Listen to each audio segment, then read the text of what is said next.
Hello friends, हमने last videos में पढ़ा है what is a matrix and where to use matrix and also we have studied about different type of matrices. In this video we will continue with transpose of a matrix. So let's continue. Suppose we have a matrix A. इसमें elements है A11, A12, A13, A21, A22, A23, A31, A32, A33. So it is a matrix of 3 cross 3. इसका order क्या है? 3 cross 3. अब इसका transpose हमें निकालना है कि मैट्रिक्स ए का ट्रांसपोज क्या होगा.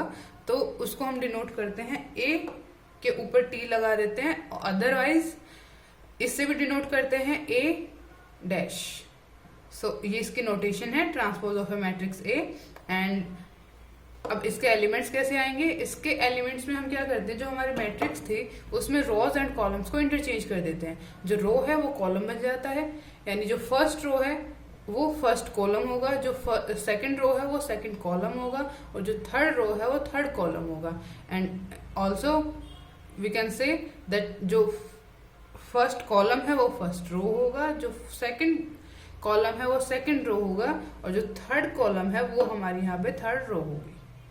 सो ये रो थी, सॉरी ये कॉलम है हमारे पास, उसको हमने फर्स्ट रो में लिख दिया. सेकंड कॉलम है उसको सेकंड रो, एंड जो थर्ड कॉलम है उसको as a third row represent कर दिया. ट्रांसपोज ऑफ ए मैट्रिक्स निकालना बहुत आसान है, बस हमें करना क्या है, रोज एंड कॉलम्स को इंटरचेंज करना है. नेक्स्ट, प्रॉपर्टीज ऑफ ट्रांसपोज क्या होते हैं? ट्रांसपोज ऑफ मैट्रिक्स में क्या क्या होगा? अब अगर किसी मैट्रिक्स का ट्रांसपोज है और उसको अगेन हम ट्रांसपोज करेंगे तो हमें मैट्रिक्स अगेन वही मिल जाएगी, क्योंकि हम यहाँ देख सकते हैं अगर हमने फर्स्ट रो को फर्स्ट कॉलम बनाया था, अब अगेन हम इसका ट्रांसपोज करेंगे तो क्या करेंगे, फर्स्ट कॉलम को अगेन हम फर्स्ट रो बना देंगे. सिमिलरली ये सेकंड रो है, यहाँ पे सेकंड कॉलम बना था, अब इसका अगेन ट्रांसपोज होगा तो ये सेकंड कॉलम ही हमारा सेकंड रो आ जाएगी अगेन. इसी तरीके से थर्ड रो के साथ देखेंगे. इसलिए किसी मैट्रिक्स का ट्रांसपोज हो रखा है, उसका हम दोबारा से ट्रांसपोज करेंगे तो हमें मैट्रिक्स सेम मैट्रिक्स दोबारा मिल जाएगी. सेकंड प्रॉपर्टी, अगर दो मैट्रिक्स को ऐड करते हैं और फिर उसका ट्रांसपोज करते हैं, वो किसके इक्वल होगा? अगर दोनों मैट्रिक्स को हम अलग अलग से ट्रांसपोज करके ऐड करते हैं तो ये दोनों रिजल्ट इक्वल आते हैं. यानी चाहे हम मैट्रिक्स को पहले ऐड करें उसके बाद उसका ट्रांसपोज करें, या मैट्रिक्स का ट्रांसपोज कर दे दोनों का और उसके बाद उनको ऐड करें, तो रिजल्ट हमें सेम मिलता है.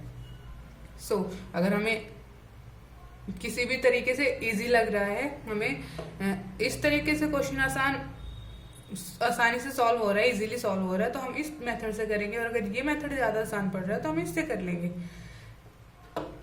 नेक्स्ट प्रॉपर्टी है थर्ड प्रॉपर्टी. इसमें अगर दो मैट्रिक्स का मल्टीप्लिकेशन है और उसका ट्रांसपोज करेंगे तो वो होता है बी ट्रांसपोज ए ट्रांसपोज. यानी जो मैट्रिक्स है, मल्टीप्लिकेशन जो हम कर रहे थे, इसमें मैट्रिक्स का ऑर्डर रिवर्स हो जाता है. अगर यहाँ पे ए बी ट्रांसपोज है तो यहाँ बी ट्रांसपोज ए ट्रांसपोज हो जाएगा. यानी हम इसको ये नहीं कह सकते ये ए ट्रांसपोज बी ट्रांसपोज के इक्वल नहीं होगा. Maybe it can be equal, but in general we can't say that these two are equal. So अगर हम दो मैट्रिक्स को मल्टीप्लाई करके उसका ट्रांसपोज करते हैं तो वो सू-सॉक्स प्रॉपर्टी को फॉलो करता है. सू-सॉक्स प्रॉपर्टी क्या है कि हम पहले सॉक्स पहनते हैं फिर शूज पहनते हैं, लेकिन जब हम उनको उतारते हैं तो पहले शूज उतारेंगे और फिर सॉक्स उतारेंगे. इसी तरीके से अगर मैट्रिक्स को मल्टीप्लाई कर रहे हैं फिर उसका ट्रांसपोज कर रहे हैं तो ट्रांसपोज करते टाइम मैट्रिक्स का मल्टीप्लिकेशन अपोजिट हो जाता है, बी पहले आएगा और ए बाद में आ जाएगा. So I think it is clear to you. अब हम आते हैं नेक्स्ट प्रॉपर्टी पे, प्रॉपर्टी नंबर 4. ये सेम है जैसे हमारी थर्ड प्रॉपर्टी थी कि यहाँ पे हमने दो मैट्रिक्स लिए थे, यहाँ पे तीन मैट्रिक्स लिए हैं ए बी सी, उनको मल्टीप्लाई करके आपस में फिर उसका ट्रांसपोज कर रहे हैं. तो जब ट्रांसपोज करते हैं तो वो ऑर्डर रिवर्स हो जाता है. सी अगर लास्ट में था तो सी पहले आ जाएगा, बी देन लास्ट में ए. तो ए बी सी का ट्रांसपोज क्या हो जाएगा, C transpose B transpose A transpose.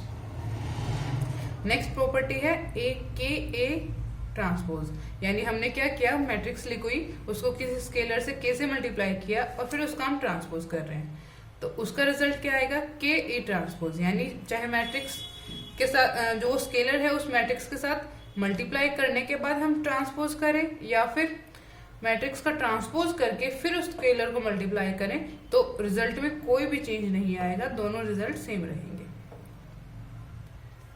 Okay, so next property, हम किसी मैट्रिक्स की कोई पावर ले रहे हैं, यानी ए स्क्वायर, ए क्यूब, कुछ भी ले सकते हैं, ए की पावर 5, ए की पावर 10, यानी मैट्रिक्स की पावर n ले रहे हैं फिर उसका ट्रांसपोज कर रहे हैं, या फिर मैट्रिक्स का ट्रांसपोज कर रहे हैं फिर उसकी कोई पावर ले रहे हैं, तो रिजल्ट हमारा यहाँ भी सेम रहेगा। यानी किसी मैट्रिक्स को खुद से मल्टीप्लाई कर रहे हैं एंड देन उसका ट्रांसपोज कर रहे हैं, और मल्टीप्लाई भी हम n टाइम्स कर सकते हैं। सो यहाँ पे मैट्रिक्स हमारे सेम है, तो ऑर्डर आप कुछ भी रखो उससे फर्क नहीं पड़ेगा, ट्रांसपोज करने के बाद भी उसकी पावर करो या फिर पहले पावर लो उसकी और फिर उसका ट्रांसपोज करो, आंसर सेम रहेगा। अब नेक्स्ट हमारे पास एक क्वेश्चन है जहां पे मैट्रिक्स ए दे रखी है cos theta minus sine theta, sine theta and cos theta. अब हमें एक कंडीशन है कि ए ट्रांसपोज प्लस ए करते हैं तो आइडेंटिटी मैट्रिक्स आती है 2x2 की, तो हमें फाइंड करना है कि थीटा की वैल्यू क्या है। सो ए ट्रांसपोज यानी मैट्रिक्स में हमने रोज एंड कॉलम्स को इंटरचेंज करना था, यहाँ cos theta minus sine theta एक रो थी, फर्स्ट रो थी हमारी, तो इसको फर्स्ट कॉलम में लिख देंगे cos theta minus sine theta. अब sine theta cos theta second row है तो इसको सेकंड कॉलम बना देंगे, sine theta cos theta plus a matrix as it is.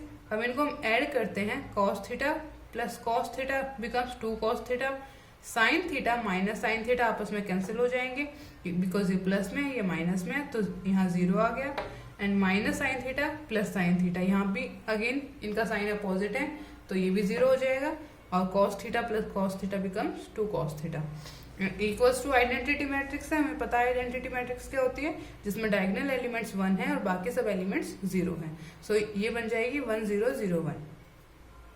अब इनको हमने इक्वल पुट किया, हमें पता है अगर दो मैट्रिक्स इक्वल हैं, अगर उनके बीच में इक्वल्स टू का साइन है तो हर कॉरस्पॉन्डिंग एलिमेंट इक्वल होगा, यानी कि 2 cos थीटा इक्वल टू 1 होगा, 0 इक्वल टू 0 है, 0 equal to 0 and 2 cos theta equal to 1। So इन सबको इक्वल रखने के बाद हमें एक कंक्लूजन मिला है कि 2 cos थीटा इक्वल टू 1 है।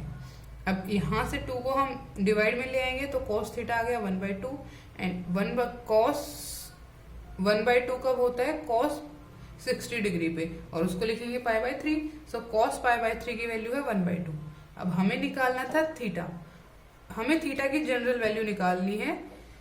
सो जनरल वैल्यू ऑफ थीटा क्या होती है, 2n पाई प्लस थीटा, और भी कैसे अल्फा, तो 2n पाई प्लस अल्फा हमारा क्या है π/3, तो थीटा की वैल्यू आ गई हमारी। अब हमने ट्रांसपोज पढ़ा है, उसके बेस पे हम एक टाइप ऑफ देखते हैं मैट्रिक्स का। एक मैट्रिक्स होती है सिमेट्रिक मैट्रिक्स। सिमेट्रिक मैट्रिक्स कौन सी होती है, सिमेट्रिक मैट्रिक्स वो मैट्रिक्स होती है जिसमें मैट्रिक्स का ट्रांसपोज उस मैट्रिक्स के इक्वल आ जाए, यानी कि हम उसके रोज एंड कॉलम्स को इंटरचेंज कर दें, उसके बावजूद मैट्रिक्स में कोई भी डिफरेंस ना आए। जो ओरिजिनल मैट्रिक्स थी हमें ट्रांसपोज के बाद भी वही मैट्रिक्स मिल रही है। इसका मतलब Aij इक्वल टू Aji होगा फॉर ऑल i, j, यानी जैसे हमारा ये एलिमेंट है A21, अब इनके अगर i1 है j2 है, अगर इनको इंटरचेंज कर देते हैं 2 1 तो ये एलिमेंट सेम होंगे। इसमें इनके कहने का मतलब क्या है कि डायगोनल एलिमेंट्स तो हम कुछ भी रख सकते हैं, लेकिन यहाँ पे जो अपर वी कैन से जो अपर ट्रायंगुलर एलिमेंट्स होंगे ये लोअर ट्रायंगुलर वाले सेम आएंगे, यानी A12 A21 के इक्वल होगा, A13 A31 के इक्वल होगा, A23 A32 के इक्वल होगा। यानी जब हम डायगोनल एलिमेंट देखते हैं, डायगोनल वालों को छोड़ के ऊपर वाले एलिमेंट को ऐसे के ऐसे पलट के नीचे लिख देते हैं, वो होती है हमारी सिमेट्रिक मैट्रिक्स। ठीक है, सिमेट्रिक मैट्रिक्स क्या हुआ कि जब मैट्रिक्स का ट्रांसपोज करते हैं तो मैट्रिक्स हमें एज इट इज वापस मिल जाती है। अब नेक्स्ट है skew symmetric matrix. Skew symmetric matrix कौन सी मैट्रिक्स होती है? स्क्यू सिमेट्रिक मैट्रिक्स वो मैट्रिक्स होती हैं जब हम मैट्रिक्स का ट्रांसपोज करते हैं तो हमें उस मैट्रिक्स का ओरिजिनल जो मैट्रिक्स थी उसका नेगेटिव मिलता है, यानी A transpose equal to -A। यानी यहाँ पे क्या किया, जब डायगोनल एलिमेंट्स को छोड़ देते हैं, ये ऊपर वाले एलिमेंट्स हैं, इनको उठा के इस तरफ रखते हैं तो वो नेगेटिव साइन के साथ आते हैं, यानी A21 माइनस ऑफ A12 के इक्वल होगा, A31 माइनस ऑफ A13 के इक्वल होगा and A32 minus of A23 के इक्वल होगा। ओके, सो अब यहाँ पे हमें पता है हर एलिमेंट, यहाँ पे ये एलिमेंट इसके नेगेटिव के इक्वल होगा। अब अगर इसमें हम डायगोनल एलिमेंट देखें A11, अगर हम इसके I और J वैल्यूज को पलट देते हैं, यानी उल्टा करेंगे तो भी ये 1 आएगा। अब A11 equal to minus of A11 कब होगा? ये सिर्फ उसी कंडीशन में होगा अगर हम इसको इधर ले आते हैं तो ये 2A11 इक्वल टू 0, यानी A11 इक्वल टू 0 होगा, बिकॉज 2 तो कभी 0 हो नहीं सकता। इसलिए यहाँ पे जो डायगोनल एंट्रीज हैं वो हमेशा 0 होती हैं। कौन से मैट्रिक्स में? स्क्यू सिमेट्रिक मैट्रिक्स में। स्क्यू सिमेट्रिक मैट्रिक्स में all diagonal entries must be 0। So AI equal to 0। I का मतलब क्या है? जो रो एंड कॉलम इसमें शो करते हैं एलिमेंट में वो दोनों सेम है। A11, A22, A33, A44 ये एलिमेंट आएंगे वो हमेशा इक्वल टू 0 रहेंगे। इससे हमें एक रिजल्ट मिलता है, ये जो सिमेट्रिक मैट्रिक्स और स्क्यू सिमेट्रिक मैट्रिक्स हमने पढ़ी है इन पे बेस्ड एक रिजल्ट है। वो कहता है कि अगर if average square matrix A can be average square matrix A can be uniquely expressed as a sum of symmetric and skew symmetric matrix। मतलब क्या हुआ कि कोई भी मैट्रिक्स A है हमारे पास, कंडीशन है वो स्क्वायर होनी चाहिए। सो कोई स्क्वायर मैट्रिक्स A है उसको हम यूनिकली एक्सप्रेस कर सकते हैं sum of symmetric and skew symmetric matrix. अब उसमें स्क्यू सिमेट्रिक और सिमेट्रिक मैट्रिक्स कौन सी होंगी? ये मैट्रिक्स बनेगी हमारी सिमेट्रिक मैट्रिक्स और ये मैट्रिक्स हमारी बनेगी स्क्यू सिमेट्रिक मैट्रिक्स। इसको ट्रांसपोज करके हम देख सकते हैं, इसका ट्रांसपोज करेंगे तो ये मैट्रिक्स अगेन वही मिल जाएगी और इसका ट्रांसपोज करेंगे तो इसका नेगेटिव मिलेगा। सो A को हम इस तरीके से लिख सकते हैं। अगर इसको हम सॉल्व करके देखेंगे 1/2A plus A transpose plus 1/2A minus A transpose. जब ब्रैकेट्स ओपन करेंगे तो हमें अगेन मैट्रिक्स A मिल जाएगी।